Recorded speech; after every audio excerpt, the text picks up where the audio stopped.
We blame it on the relationship, but we ain't shit.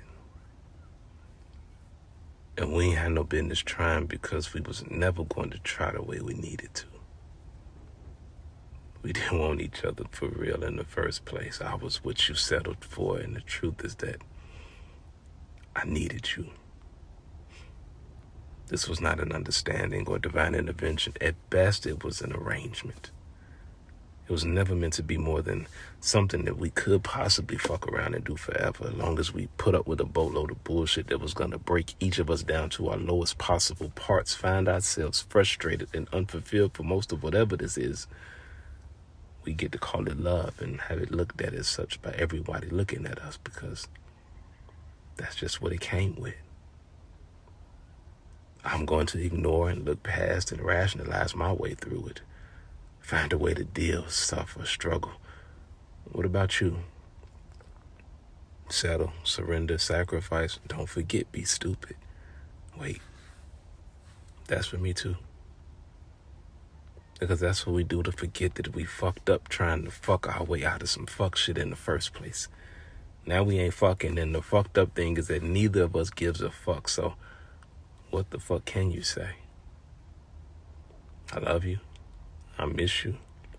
You're beautiful. I care. I want to say bye. I want to say go. I want to say not a motherfucking thing. I want to say I'm scared. I'm afraid that I can't compete with your phone, the high school fantasy, the friends that only want to fuck this up for you, and the fact that I do not want to be hurt or embarrassed or made to look like a goddamn fool because I gave my all to a motherfucker that signed up because they knew they'd get everything, or at least leave with half. You're probably terrified that I'll never let you into my heart for real, that I won't be able to resist all the other options out here, that I won't let the world know how important and instrumental you are to my life, that I won't be the caring, considerate, and compassionate you need as you cross into old age, that I'm probably going to make it, and all you'll get to be is mad.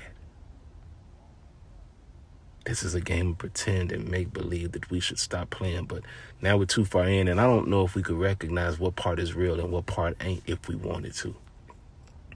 The hard part is not recognizing any of that. It's the realization that as much as we might want to do and be right so that we could do everything that we could do and be everything we could be, we don't seem to be all right with nothing about one another at this point. If there were a way to make it right, we wouldn't realize it if we wanted to. We're in the same bed on different sides, opposite ends, pretending not to want so bad to be touched, but left the fuck alone at the same time, uncomfortable in awkward positions, trying to be straight up sideways. How did we, the inseparable, the insatiable, so into one another, can't do nothing by or for ourselves without seeing how it satisfies the other one, end up in this situation? Getting home 2 hours before we go in the house, just sitting in the driveway. And what's counseling gonna do? We lie to one another, to ourselves, to everyone we know, but you think we gonna tell this motherfucker the truth? We're both expecting to walk in this office and point out everything the other one is doing to fuck this thing up, completely opposite of what we want and have tried our damnedest to accomplish. I'm waiting to see this homework. What you gonna tell this motherfucker to do?